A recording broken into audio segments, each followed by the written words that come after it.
Welcome students. तो students, आज हम इस वीडियो में पॉलिटी के 25 इम्पोर्टेंट क्वेश्चन दे रहे हैं। ये जो क्वेश्चंस हैं ये एसएससी सीजीएल आने वाला जो सीजीएल का एग्जाम है उसके लिए, सीएचएसएल, एमटीएस, एसएससी जीडी, मतलब एसएससी के जितने भी एग्जाम्स और आपके स्टेट एग्जाम जैसे कि यूपीएसआई का या फिर ये जो आने वाली भर्ती है यूपी पुलिस की और दिल्ली पुलिस, इन सभी एग्जाम्स के लिए बहुत ज़्यादा इंपॉर्टेंट क्वेश्चन है। तो चलो स्टार्ट करते हैं ना। देखो भाई, पहला सवाल देखो आप।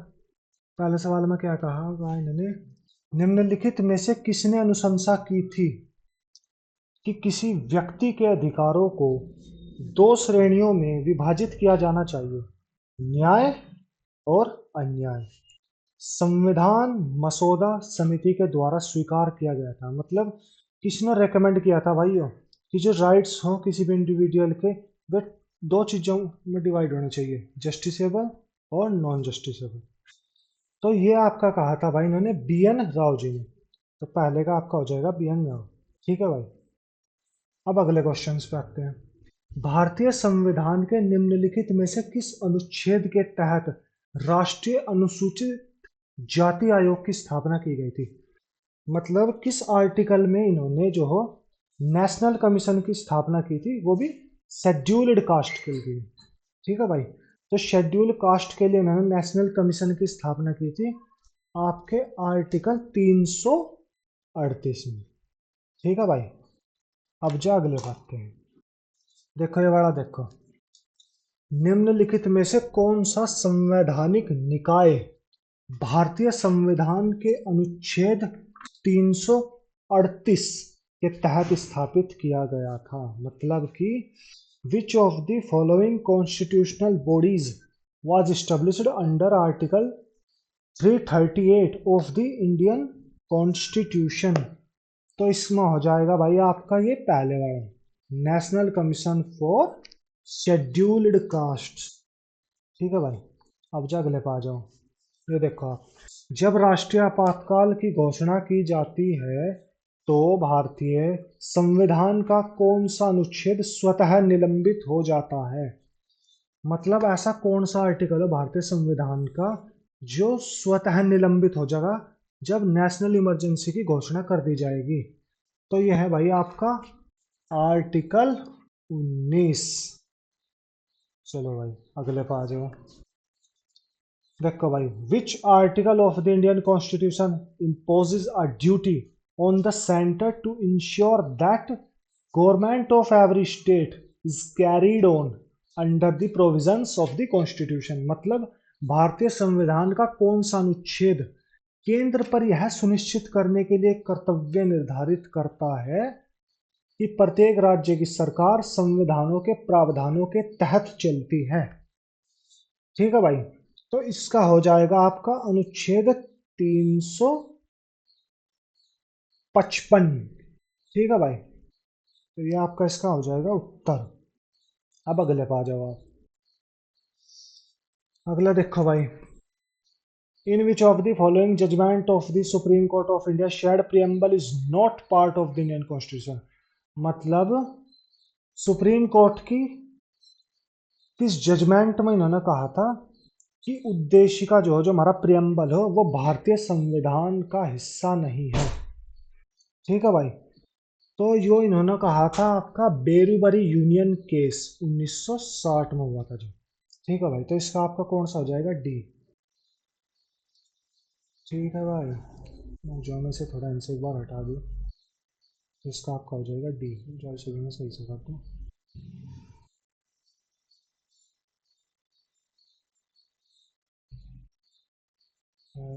रुक जाओ यार, सही नहीं हुआ।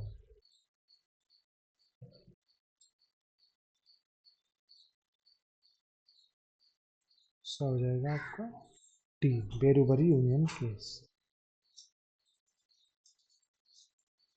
ठीक है भाई। अब जग ले पाओ। अगले में कहा कि विच article of the Indian constitution defines money bill? तो भाई मनी बिल्स मतलब भारतीय संविधान का कौन सा अनुच्छेद जो है वह धन विधेयक को परिभाषित करता है?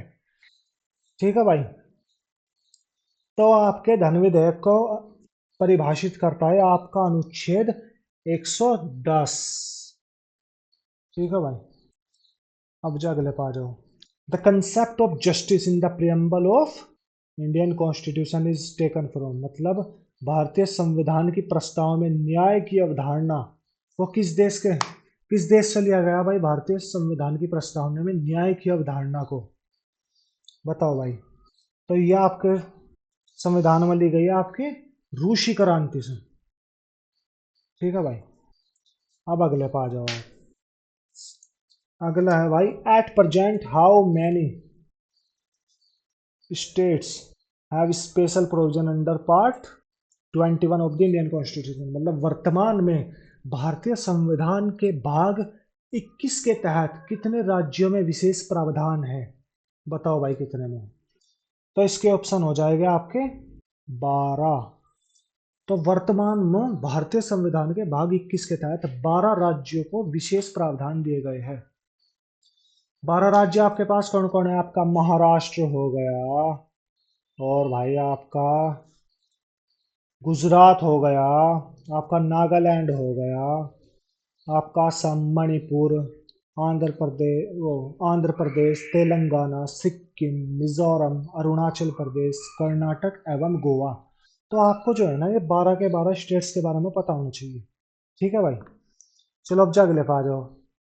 इसमें कहा गया है, which article of the Indian constitution empowers the Supreme Court to grant special leave against any judgment made by any court या फिर tribunals in the territory of India except military tribunals and court martial. तो क्या कहा गया, मतलब भारतीय संविधान का कौन सा अनुच्छेद सर्वोच्च न्यायालय को भारत के किसी भी क्षेत्र में किसी भी अदालत, न्यायाधिकरण और कोर्ट मार्शल को छोड़कर के फैसले से अपील करने के लिए विशेष अनुमति प्रदान करता है? अच्छा भाई, बताओ कौन सा इसमें? तो इसमें हो जाएगा भाई आपका अनुच्छेद 136, आपका एकदम बिल्कुल सही है। अनुच्छेद 36 जो है वो सुप्रीम कोर्ट को यह अधिकार देता है कि वह भारत के किसी भी क्षेत्र में किसी भी अदालत, न्यायाधिकरण और कोर्ट मार्शल को छोड़कर के फैसले से अपील करने के लिए विशेष अनुमति प्रदान करता है। ठीक है भाई, तो इसका हो जाएगा आपका अनुच्छेद 136। अगले पे आ जाओ। अगला है भाई, the right to move out of a country and the right to come back to the country is ensured in which of the following articles of the Indian constitution. तो ये हिंदी में तो लिखा नहीं, मैं आपको बता दूं, मतलब देश से बाहर जाने का अधिकार और देश में वापस आने का अधिकार ये भाई संविधान के किस अनुच्छेद में निहित है कि आप देश से बाहर भी जा सकते हो और आप देश के में अंदर भी आ सकते हो। तो किस अनुच्छेद में इसकी बात की गई है? तो इसकी बात की गई है भाई आपके अनुच्छेद 21 में। ठीक है भाई, अब जा अगले पे आ जाओ। How many times the preamble of the Indian constitution has been amended so far, मतलब जो भारत का जो प्रियम्बल है भारतीय संविधान का, वो अब तक इसमें कितनी बार संशोधन किया गया है? तो देखो भाई, इसमें जो है आपका केवल एक बार संशोधन हुआ है अब तक। ठीक है भाई, चलो अब जा अगले क्वेश्चन पे आ जाओ। अगला है भाई, विच of the following states has areas under the 5th schedule of the Indian constitution, मतलब भारत के किस राज्य के पास भारतीय संविधान की 5वीं अनुसूची के तहत क्षेत्र है? ठीक है भाई, तो इसका हो जाएगा आपका गुजरात। देखो, 5वीं अनुसूची के तहत जिन राज्यों के पास, मतलब जिन राज्यों को इन्होंने 5वीं अनुसूची में रखा है, वे हो जाएंगे आपके आंध्र प्रदेश, छत्तीसगढ़, हिमाचल प्रदेश। ठीक है भाई, और आपका हिमाचल प्रदेश हो जाएगा आपका, झारखंड, मध्य प्रदेश, महाराष्ट्र, उड़ीसा, राजस्थान और तेलंगाना, ये सभी राज्य। तो इनमें से आपसे पूछा था कि किस राज्य के पास भारतीय संविधान की 5वीं अनुसूची के तहत क्षेत्र है, तो मैंने अभी आपको बताया वो गुजरात है, और किसी के पास नहीं है। ठीक है भाई, या फिर और जो राज्य है उनके नाम नहीं दिए, केवल यही है कि इसमें राज्य दिया हुआ है जिसका नाम 5th शेड्यूल के अंदर है। ठीक है भाई, आपका गुजरात हो जाएगा। अब जा अगले पा जाओ। इसमें ने लिखा है भाई, इसमें बताया कि इन्होंने, the constitution of India under provides that the state shall endeavour to provide adequate facilities for instruction of in the mother tongue at the primary stage of education to children belonging to linguistic minority groups. मतलब भारत का कौन सा संविधान यह प्रावधान करता है कि भाषाई अल्पसंख्यक समूहों के बच्चों को शिक्षा के प्राथमिक स्तर पर मातृभाषा में शिक्षा के लिए राज्य पर्याप्त सुविधाएं प्रदान करेगा। ठीक है भाई, तो बताओ इसका कौन सा हो जाएगा आपका। मतलब इसमें ये जो भाषाई अल्पसंख्यक है ना, मतलब जो लिंग्विस्टिक माइनॉरिटी ग्रुप्स हैं, इनके जो बच्चे होते हैं उनको मतलब प्राथमिक स्तर पर मातृभाषा में ही शिक्षा प्रोवाइड करी जाएगी। बेसिकली इसमें ये पूछा कि कौन सा आर्टिकल में ये बात कही गई है, बताओ भाई। तो भाई इसका हो जाएगा आपका आर्टिकल 350 ए। ठीक है भाई, अब जाके ले पा रहे हो। इसमें लिखा है एन ए पालकी वाला an eminent jurist and constitutional expert called as the identity card of the constitution। मतलब एक प्रख्यात न्यायविद और संवैधानिक विशेषज्ञ एन ए पालकीवाला ने संविधान का पहचान पत्र कहा। मतलब हम संविधान का पहचान पत्र किसे कहते हैं भाई, आप ये बताओ। इसमें बेसिकली ये पूछा है एन ए पालकीवाला ने किसे संविधान का पहचान पत्र कहा है। आपके ऑप्शंस हो जाएंगे citizenship, DPSP, fundamental rights, preamble. बताओ भाई कौन सा। तो जो प्रियम्बल है भारत के संविधान में, जो आपका प्रियम्बल दिया है, ये बेसिकली संविधान का आइडेंटिटी कार्ड कहलाता है, मतलब संविधान का पहचान पत्र। आ जाओ भाई, अब जाके पर देखो। इसमें कहा गया है in which year the term socialist was added to the preamble of the Indian constitution.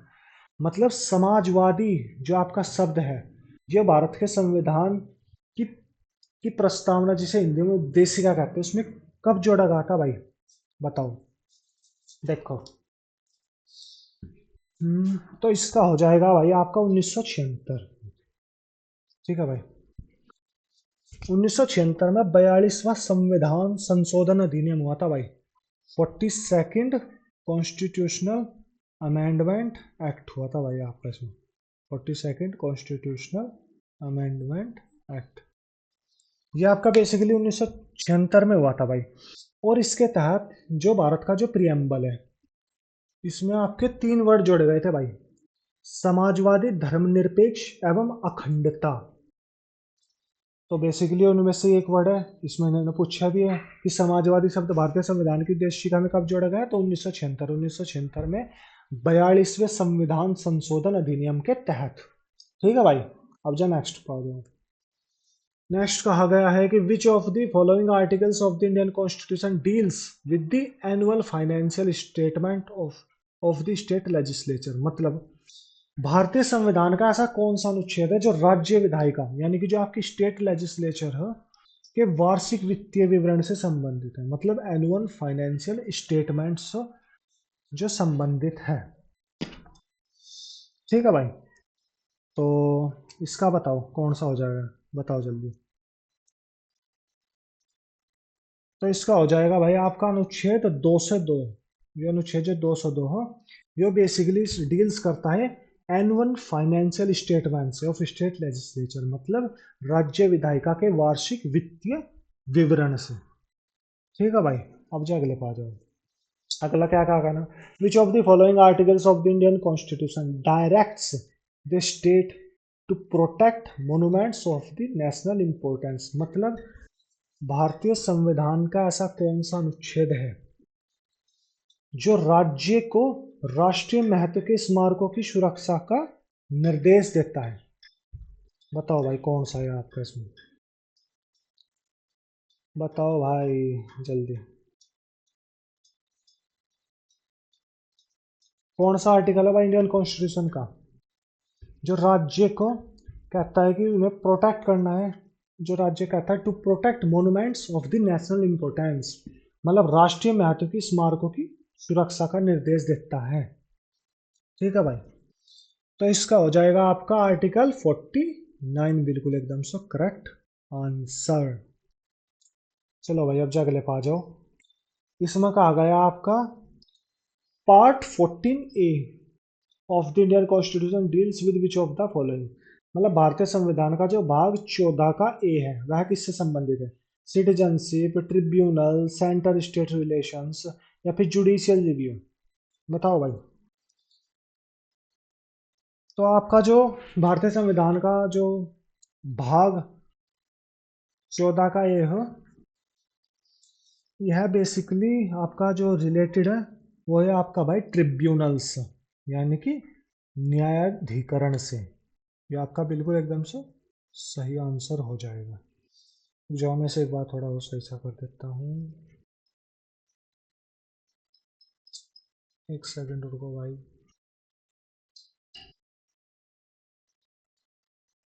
तो बी हो जाएगा इसका आपका बिल्कुल एकदम से सही आंसर। चलो भाई अब जाके ले पाओ। अगले में इन्होंने कहा which among the following Indian state have the fifth schedule areas. भारतीय संविधान, वो भारतीय संविधान कह रहा है किस भारतीय राज्य में पांचवी अनुसूची क्षेत्र है? तो मैंने आपको अभी बताया था कि किस भारतीय राज्य में आपके पांचवी अनुसूची क्षेत्र है, पर आपको इनमें से बताना है। ठीक है भाई। ऑप्शन है आपके पास गुजरात, उत्तराखंड, कर्नाटक, केरल। इनमें से आप लोग बताओ कि किस भारतीय राज्य में पांचवी अनुसूचित क्षेत्र है? तो इसका आपका आंसर हो जाएगा भाई गुजरात। देखो मैं आपको बताता हूँ, भारतीय वर्तमान में अगर आप देखो ना मतलब तो 10 राज्य हैं, जैसे कि आंध्र प्रदेश, छत्तीसगढ़, गुजरात, हिमाचल प्रदेश, झारखंड, मध्य प्रदेश, महाराष्ट्र और उड़ीसा, राजस्थान और तेलंगाना। इन सभी जो आपके स्टेट्स हैं इनमें आपके फिफ्थ शेड्यूल एरियाज के अंदर रखेगा ये आपके सारे स्टेट्स को। ठीक है भाई। चलो अब जब नेक्स्ट क्वेश्चन पाओ। इसमें कहा गया the fundamental rights can be suspended during the operation of a national emergency except the right guaranteed by, मतलब किन ऐसे कौन से आर्टिकल्स हैं जिन्हें आप नेशनल इमरजेंसी के दौरान भी नहीं हटा सकते? आपके कौन से ऐसे फंडामेंटल राइट्स हैं जिन्हें नेशनल इमरजेंसी के दौरान भी नहीं हटाया जा सकता? तो देखो जी ये हो जाएंगे आपके आर्टिकल 20 एंड आर्टिकल 21। ये ऐसे आर्टिकल्स है अगर आप देश में नेशनल इमरजेंसी की घोषणा भी होती है तब भी ये आर्टिकल्स नहीं हटाए जाएंगे। ठीक है भाई। तो याद रखना आर्टिकल 20 एंड आर्टिकल 21। चलो भाई अब जा अगले पा जाओ। अगला क्या कहा इन्होंने, विच article of the Indian constitution deals with the power of the legislature of state to make provision with respect to elections to such legislature। मतलब भारतीय संविधान का भाई आपका ऐसा कौन सा अनुच्छेद है जो किसी भी राज्य के विधानमंडल के लिए निर्वाचनों के संबंध में उपबंध करने की उस विधानमंडल की शक्ति से संबंधित है? मतलब कौन सा आर्टिकल है भारतीय संविधान का ऐसा जो जो डील्स करता है कहीं से power of the legislature of a state to make provisions with respect to the elections of such legislatures? तो देखो इसका आपका आंसर हो जाएगा भाई आपका आर्टिकल 328। आर्टिकल 328 डील्स करता है power of the legislature of a state to make provision with respect to elections to such legislature. ठीक है भाई अब जा अगले पा जाओ। अगले में इन्होंने कहा which among the following countries follows unitary model of government, मतलब कौन सा देश जो है भाई वो सरकार के एकात्मक मॉडल का अनुसरण करता है? मतलब किस देश में यूनिटरी मॉडल ऑफ गवर्नमेंट चलता है? आपके ऑप्शन है भाई United states of America, China, Switzerland, Brazil. बताओ भाई कौन सा? तो आपका इसका हो जाएगा भाई चीन। चाइना जो है ना भाई आपका वो सरकार के यूनिटरी मॉडल्स को फॉलो करता है। ठीक है भाई। बेसिकली ये जो यूनिटरी मॉडल होता है ना गवर्नमेंट्स का, इसके दो मुख्य विशेषता होती है। एक तो होती है केंद्रीय राज्य व्यवस्था की सर्वोच्चता और सहायक संप्रभुत्व राज्य व्यवस्था का अभाव। मतलब जो आपकी केंद्रीय राज्य व्यवस्था है वो सबसे ज्यादा मतलब सुप्रीम रहेगी, सेंटर जो है मतलब वो आपका सबसे ज्यादा सुप्रीम रहेगा। ठीक है भाई। और जो आपके सहायक संप्रभुत्व राज्य व्यवस्था है उसका अभाव रहेगा। ठीक है भाई। चलो अगले पाओ अब जा। अगले में कहा इन्होंने कि which schedule of the constitution of India deals with the administration and controls scheduled areas and scheduled tribes in a state except for Assam, Meghalaya, Tripura and Mizoram। मतलब भारतीय संविधान की कौन सी अनुसूची असम, मेघालय, त्रिपुरा और मिजोरम को छोड़कर किसी अन्य राज्य में अनुसूचित क्षेत्रों और अनुसूचित जनजातियों के प्रशासन और नियंत्रण से संबंधित है। ठीक है भाई, तो बताओ इसमें कौन सी आपकी ऐसी अनुसूची है भाई जो आपकी असम, मेघालय, त्रिपुरा और मिजोरम को छोड़कर किसी अन्य राज्य में अनुसूचित क्षेत्रों और अनुसूचित जनजातियों के प्रशासन और नियंत्रण से संबंधित है। बताओ भाई। तो ये हो जाएगी भाई आपकी फिफ्थ अनुसूची, फिफ्थ शेड्यूल। मतलब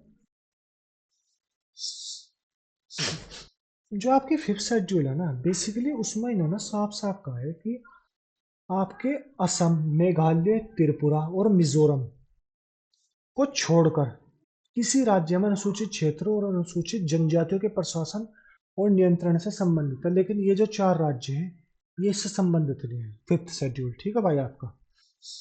चलो भाई नेक्स्ट पर आ जाओ। इसमें इन्होंने कहा है कि भाई विच schedule of the Indian Constitution deals with allocation of seats in the Rajya Sabha to the states and union territories। मतलब भारतीय संविधान की कौन सी ऐसी अनुसूची है भाई जो राज्य और केंद्र शासित प्रदेशों की राज्यसभा में सीटों के आवंटन से संबंधित है। बताओ भाई आपकी कौन सी। तो भाई ये आपकी हो जाएगी भाई फोर्थ शेड्यूल। फोर्थ शेड्यूल, ठीक है भाई। जो भारतीय संविधान की जो भाई ये चौथी अनुसूची होती है ना, ये राज्य और केंद्र शासित प्रदेशों की राज्यसभा में सीटों के आवंटन से संबंधित है। फिलहाल भारतीय संविधान में वर्तमान में कुल 12 अनुसूचियां हैं। ठीक है भाई। तो ये हमारे आज के 25 क्वेश्चंस जो है ये पूरे हो गए। ठीक है भाई, तो इन्हें आप अच्छे तैयार करना। ओके।